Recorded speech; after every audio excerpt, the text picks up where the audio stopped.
మీ business ఏదైనా మీ ఊర్లో promotion చేయాలంటే అది సుమన్ టీవీతోనే సాధ్యం. ఇప్పుడే సంప్రదించండి.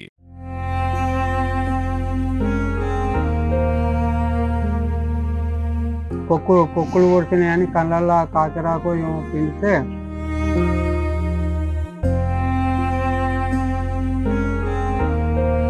నువ్వు వాళ్ళని వీళ్ళని డబ్బులు అడుక్కోమని చెప్పి మా నాయన చెప్పిండు. చిన్నతనంలోనే తన 2 కళ్ళ చూపును కోల్పోయాడు. తల్లిదండ్రులు బతుకున్న రోజులు బుక్కడి బువ్వతో ఆయనను పెంచి పెద్ద చేశారు.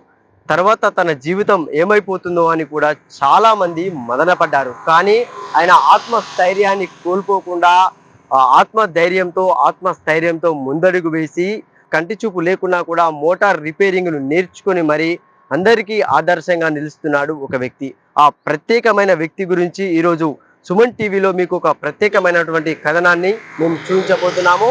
భీమదేవరపల్లి మండలం మాణిక్యపూర్ గ్రామానికి చెందినటువంటి చింతల రాజయ్య అనే వ్యక్తి దాదాపుగా తన 4వ ఏటనే 2 కళ్ళ చూపును కూడా కోల్పోవడం జరిగింది. అప్పటి నుండి ఇప్పటి వరకు కూడా ఆత్మస్థైర్యంతో బతుకుతూ అందరికీ ఆదర్శంగా నిలుస్తున్నాడు. ఇదే కథనాన్ని సుమన్ టీవీ ప్రత్యేక కథనంలో చూద్దాం.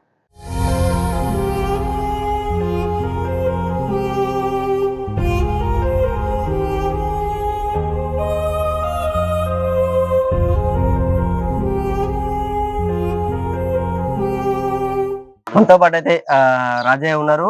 అంటే చెప్పండి రాజయ్య గారు, అంటే అసలు మీరు ఈ మోటార్ వైండింగ్ కానీ ఈ బాయిలర్లో దిగడం కానీ ఎట్లా నేర్చుకున్నారు? అసలు మీకు అంధత్వం అనేది అసలు ఎప్పుడు వచ్చింది? అసలు నాకు అంధత్వం నేను బుద్ధి నిర్వహించాలిగానే వచ్చింది. మా నాయన మా అవ్వ పేదవాళ్ళే.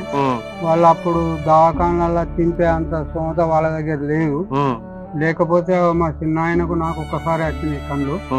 వస్తే వాళ్ళ అవ్వ ఏదో చేసింది. మా అవ్వ పొక్కులు పొడిచినాయని కళ్ళల్లో కాచరాకు ఏమో పిండితే ఈ కన్ను ఇది గుడ్డ వచ్చిపోయింది, ఇది కాయగాచిపోయింది.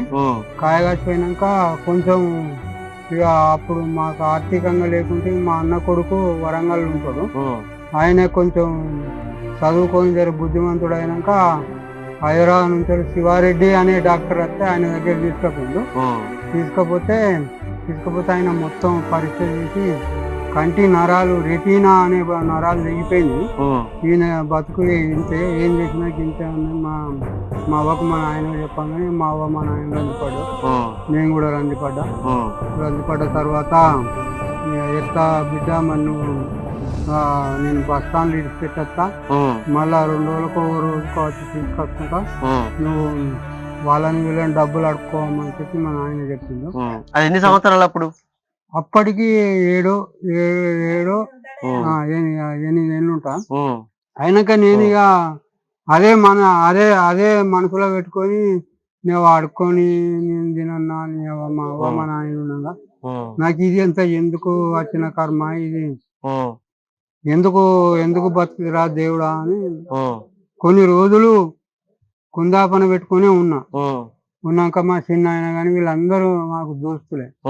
ఏమైతే తీరా ఏమో పోతుంది, వాళ్ళు ఉన్నంతసేపు నీకేం లేదురా, వాళ్ళ మీ అవ్వయ్య చేస్తారా అని అంటే మా అయ్యవ్వ చచ్చిపోయేదాక కూడా నన్ను సాధిండు. వాళ్ళు సాధిన తర్వాత ఇక నేను చిన్నగా అంతకు ముందే మా అవ్వ మా నాయన ఉన్నప్పుడే కరెంటు దేవుడి అనేది మా ఊళ్ళో ఉండే. ఆయన ఉంటే మా మోటారే పిడి చేస్తా అంటే చెక్కకు పాన పెట్టిస్తే పట్టుకోమంటే నాకు పట్టుకోరాకపోతే ఒక దెబ్బ కొట్టిండు. దెబ్బ కొట్టి ఆ 4 నట్లను నాతోనే చేయించినాక అప్పటి నుండి ఇక పని అయినా నేను మోటారు నడుస్తా అంటే ముందటి బేరింగ్ పోయిందా వెనక బేరింగ్ పోయిందా సౌండ్ బట్టి ఏర్పాటు చేస్తా, మోటార్ మీదికి తీస్తా, మోటార్ ఇప్పుతా, ఈ సమానం వేయిందని చెప్పినాక పోదాం రమ్మంటే హుజురాబాద్ పోతా. హుజురాబాద్కి అక్కడ మాకు ఎరుకున్న చెట్లు ఉన్నారు, రామసామి అని పోతే ఇంకో పూర్ణ చందర్ అని ఇంకో సంతోష్ అని చాలా వాళ్ళు పోతే సాగర్ ఉన్నారు. ఆసాయం తీసుకొని పోతే వాళ్ళు కూడా నాకు 150 200 పని తీరు కాబట్టి వాళ్ళు కూడా నాకు ఇచ్చేది. అంటే ఇప్పుడు నువ్వు ఈ పని అంటే చాలా మంది ఇప్పుడు కళ్ళు ఉన్నోళ్ళు చాలా మంది మోటార్ వైండింగ్ చేస్తారు, మోటార్ బేరింగ్ చేస్తారు, ఫుట్ వాళ్ళు పోయినా కూడా ఏం ప్రాబ్లం అనేది చెప్తారు.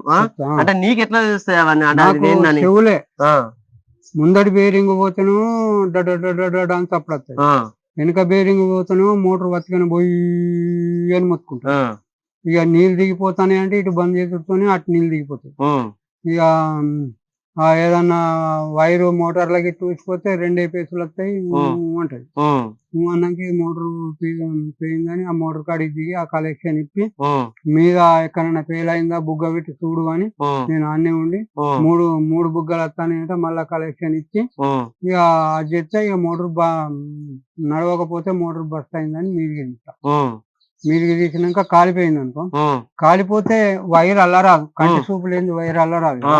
ఇక బేరింగులు అయినా ఎత్తా, బురుష అయినా ఎత్తా.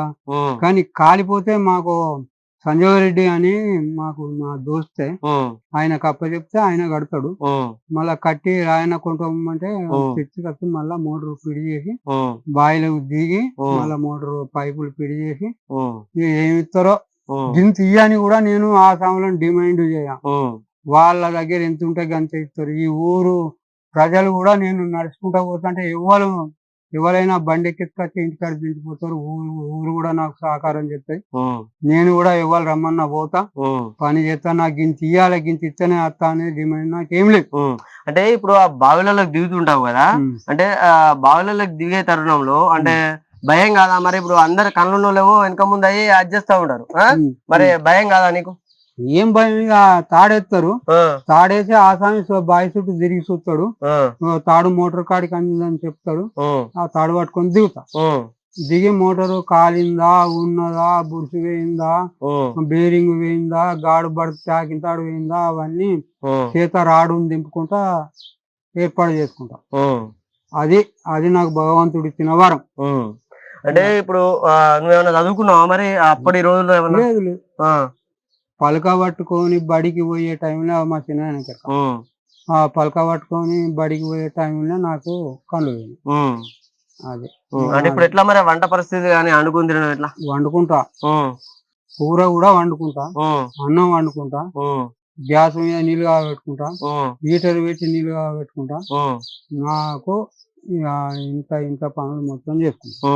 నువ్వు కాళ్ళకు చెప్పులు లేకుండా నువ్వు అక్కడ మీరు పోయే తోల గాంధీనగర్ ఉన్నది కదా, ఆడ ఇడిచిపెట్టిపోతే మళ్ళీ ఇంటికి వస్తా. అక్కడ రోడ్డు మీద మెయిన్ రోడ్ మీద ఇడిచిపెట్టినా కూడా ఇంటి దాకా నన్ను ఇంత దూరం ఎవరు నడవనియరు. కానీ ఎవరు నడవనియకుండా చూద్దాం అని చెప్పి మీరు ఆపేస్తే అక్కడి నుంచి ఇక్కడ దాకా ఇంటికి వస్తా. అంటే మరి కాళ్ళకి చెప్పులు ఎందుకు వేసుకుని నడవవు నువ్వు? అంటే నేను చూస్తున్నా నచ్చిన కాదు అసలు చెప్పులు అనేవి కనబడతాను. మేము వేసుకున్నాం కానీ నువ్వు అసలు వేసుకోలేదు ఎందుకు? చెప్పులు వేసుకుంటే నాకు స్పర్శ తెలియదు. ఇప్పుడు మా బావ ఇంటికి పోవాలంటే కూడా బాగా గలమకు చక్కగా వచ్చిందా రాలేదా, మా చిన్న ఇంటికి పోవాలన్నా గానీ వాళ్ళ ఇల్లు వచ్చిందా రాలేదా అనేది చెప్పులు వేసుకుంటే తెలియదు. చెప్పులు లేకుంటేనే నాకు బాట. అంటే మరి రాళ్ళు ఇట్లా కూస్తాయి కదా, రాళ్ళు కూర్చుడు ముళ్ళు ఉంటాయి.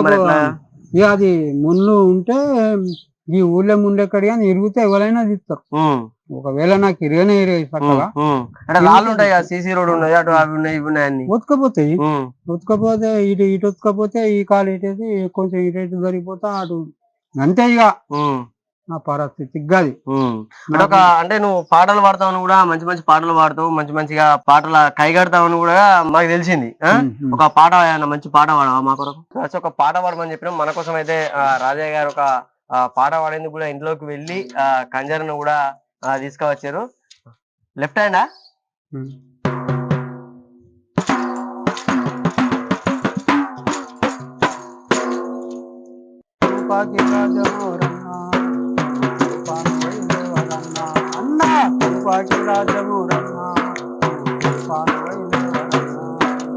అన్న మాయన్న కంపెనీ పూలన్న, అన్న మాయన్న కంపెనీ పూలన్న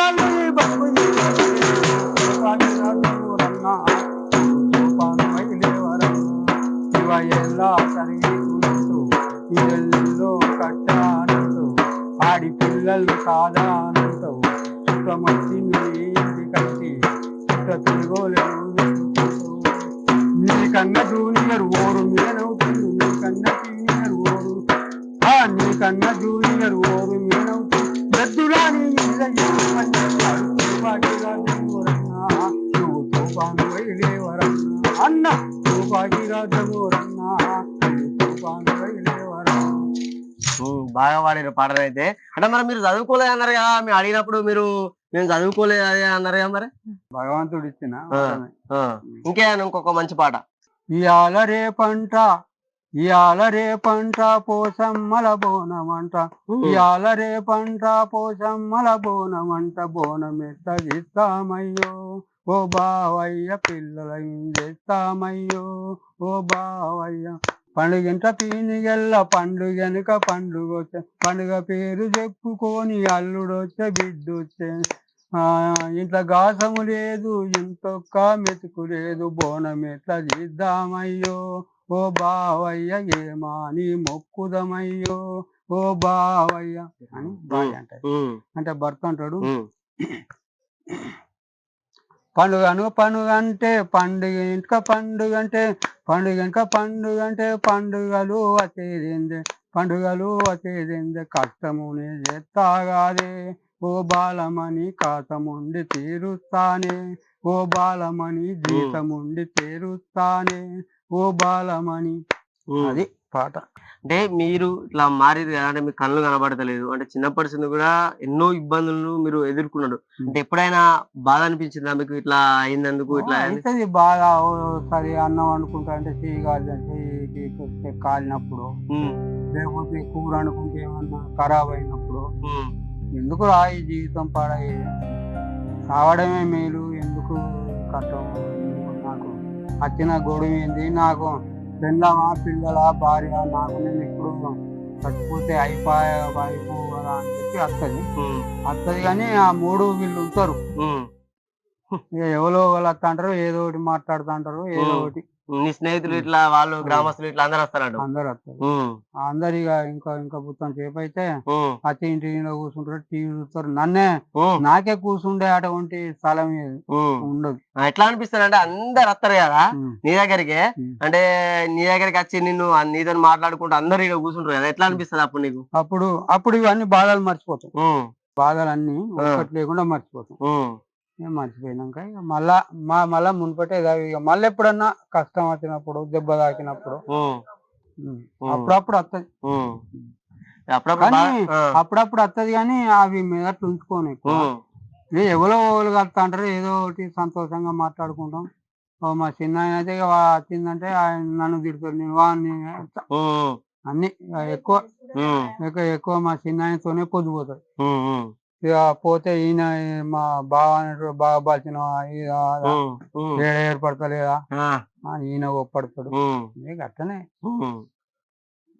అంటే బాధను మర్చిపోతూ ఉంటాం అన్నట్టు. ఇక ఎవ్వలైనా అక్కలైనా చెల్లెళ్ళైనా ఎవ్వలైనా నన్ను చిన్న చూపుగా ఎవ్వరు చూడరు. ఆయన అప్పటిసరి చెప్తాడు, మీ చూడు ఇటు కూర్చున్నానేమో వాళ్ళ బావనంట, ఎప్పటికీ చూడ మా బావ ఇదోటి అదోటి అనుకుంటా కూడా నన్ను అది చేస్తుంటాడు. ఇక్కడ కూర్చున్న పెద్ద మనిషి ఏమో వాళ్ళ చిన్న బాపు. అంటే చూడండి అక్కడ కూడా చాలా మంది, అంటే ఇద్దరు పెద్ద మనుషులు కూర్చున్నారు. అంటే ఎప్పటికి కూడా నా దగ్గరికి వచ్చి వీళ్ళందరూ కూర్చుంటారు, నాకు బాధ అనేది తెలియకుండానే వీళ్ళు చేస్తారు. అంటే నేను కూర్చోదానికి కూడా ఓసారి ప్లేస్ ఉండదు, ఎంత అందరు వచ్చి నాతో కూర్చుంటారు. ఇతను అప్పుడు మనం వచ్చిన సంది కూడా ఈ అన్న ఇక్కడే ఉన్నాడు, అంటే అంతని సాయంగా. అంటే వాళ్ళ చిన్న ఆయన ఉన్నాడు, అడుగు తెలుసుకుందాం. అంటే ఇప్పుడు రాజయ్య గురించి అసలు ఏంది, మరి రాజయ్య పరిస్థితి ఏంది, అసలు ఇప్పుడు ఎన్నడూ ఇట్లా రాజయ్యకి ఇట్లా అయింది. అప్పటి సంది కూడా ఆయన అందరితో పాటు సంతోషంగా ఉంటాడు, తన వంట తానే చేసుకుంటూ. ఎప్పుడన్నా బాధ అనిపిస్తే అందరూ మాతోనే ఉన్నారు, అందరు నాతోనే ఉన్నారు, ఏం కాదనే ఫీలింగ్ లా మంచిగా నేను బతుకుతున్నాను కూడా రాజయ్య మనకు చెప్తున్నాడు. వాళ్ళ చిన్న ఆయన అయితే ఉన్నాడు. అంటే చెప్పే ఏంది అసలు మరి మన రాజయ్య పరిస్థితి ఏంది, ఎట్లా మరి అది? రాజన్న పరిస్థితి వాళ్ళు ముగ్గురు అన్నదమ్ములు, ఒక్క అక్క, అందరం అక్కడ పాతింటికి అండేది. గడక తిన్నా గంజి తాగినా ఏ చేసుకున్నా అందరం కలిసిమెలిసి తినేది. అక్కడి నుంచి మళ్ళీ ఇక్కడికి వచ్చినాం. ఉమ్, ఇక్కడికి వచ్చినా వానికి ఏ బాధ కలిగినా ఏదైనా ఇబ్బంది ఏర్పడ్డా మా కొడుకులు గాని ఎవరు గాని ఇంత చాయ్ అంటే ఇంత తొక్క అంటే ఉమ్, ఎవరైనా ఊపాసం పండే పరిస్థితి అయితే లేదా. ఉమ్, ఆహా. ఉమ్, అందరం ప్రేమగానే చూస్తాం. ఉమ్. అంటే ఇప్పుడు చిన్నప్పటి సంది చూస్తున్నావు కదా, ఆ. అంటే ఇప్పుడు కళ్ళు ఉన్న వాళ్ళమే మనం అన్ని చేయలేక భయపడుతుంటావు. ఆ. ఇప్పుడు ఆయన అన్ని పనులు చేస్తాను కదా, ఏమనిపిస్తుంది నీకు అప్పుడప్పుడు? వాడిని తీసుకోకపోతే మాకు నచ్చది, ఉమ్, మాకు ప్రేమ ఉండదు. ఉమ్, వానికి 10 రూపాయలు ఇచ్చినా 100 ఇచ్చినా 500 ఇచ్చినా గాని ఉమ్, వాడే కావాలి. ఉమ్, వాడైతేనే పని అవుతుంది, ఉమ్, రానినట్టు వస్తుంది. ఉమ్, మనం పొద్దులో వచ్చిన ఒక్కనాడు దగ్గర స్లిప్ అవుతుంది. ఉమ్, వాడైతేనే స్నానంతో కొడతాడు, రెంపతో కొడతాడు, ఆ పైపు బయటకు కూడా చూస్తాడే. ఉమ్, వాడినంత పక్క మనిషి చేయలేరు, మేము చేయలేము. మాకు 2-3 మోటార్లు ఉన్నాయి. ఉమ్, ఇక వాడిని కాదని ఏ పని చేయం. ఉమ్, ఇక ఇప్పుడు అన్ని కొద్దిగా నీళ్ళ మోటార్లు వచ్చినాయి, కొద్దిగా తక్కువ అయింది పని. ఉమ్, అది అంతే. ఉమ్. ఓకే, ఇంట్లోకి పోదామని ఆయన కూడా ఇంట్లోకి వెళ్తున్నాడు. ఆ ఆ, ఇక్కడ చూడండి, ఈడ కొంతమంది కూర్చున్నారు, అటు కొంతమంది కూర్చున్నారు. రాజే అన్నట్టుగా ఎప్పటికి కూడా మా ఇంట్లకు చాలా మంది వస్తూనే ఉంటారు, కూర్చుంటారు ఇక్కడ అని చెప్పి అంటున్నాను. ఆయనకు ప్రత్యేకంగా కూడా గ్యాస్, టీవీ కూడా చూడవచ్చు మనం ఇక్కడ. టీవీ ఏర్పాటు చేసుకున్నా అంటే ఆ టీవీలోని మాటలు వినడం, అందులోని పాటలు వినడం. చాలా మంది కూడా అక్కడ ఇక్కడ వచ్చి నాతో కూర్చొని కూడా ముచ్చటిస్తారు. ఇంట్లో కూర్చొని కూడా నా స్నేహితులు వస్తే ఓ టైంలో ప్లేస్ ఉండదు. అందరూ కూడా అంటే మధ్యాహ్నం కాగానే వాళ్ళ పనులు పూర్తి చేసుకొని నా దగ్గరికి వచ్చి కూడా ముచ్చటిస్తూ ఉంటారు. కానీ నాకు ఈ అంధత్వం ఉన్నా కూడా నాకు ఒక బాధ, అప్పుడప్పుడు బాధ కలిగినా కూడా వీళ్ళ ద్వారా నా బాధను నేను దిగమింగుకొని మర్చిపోతాను అని చెప్పి కూడా రాజయ్య మనకైతే చెప్తున్న పరిస్థితి. అంటే ఏది ఏమైనా కూడా అంటే పూర్తి స్థాయిలో కూడా 4-5 సంవత్సరాలప్పుడే కళ్ళు కోల్పోయినా కూడా ఒక ఆత్మవిశ్వాసంతో ముందడుగు వేస్తూ కూడా అప్పటి నుండి ఇప్పటి వరకు కూడా గ్రామ స్థాయిలో కానీ మండల స్థాయిలో కానీ ఎంతో మంచి పేరు తెచ్చుకొని ఏదైనా సమస్య ఉందంటే రాజయ్య దగ్గరికి వచ్చి, బాయిల దగ్గర వ్యవసాయ బావుల దగ్గర సమస్య ఉందంటే రాజయ్య దగ్గరికి వచ్చి మాత్రం సమస్య మేము పరిష్కరించుకుంటామని కూడా రైతులు చెప్పిన పరిస్థితి ఉంది. మనం ఇది ఇక్కడ రాజయ్య అంటే కనులు లేకపోయినా కూడా ఎంతో బాగా కూడా ఎంతో మంది మోటార్లు బాగా చేసుకుని ఒక పేరునైతే సంపాదించుకున్నాడు. కెమెరామెన్ జగదీష్తో సతీష్, సుమన్ టీవీ, సిద్దిపేట నుండి.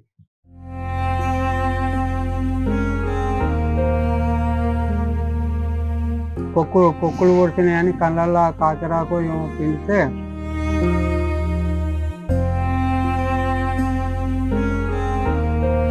నువ్వు వాళ్ళని వీళ్ళని డబ్బులు అడుక్కోమని చెప్పి మా నాయన చెప్పిండు.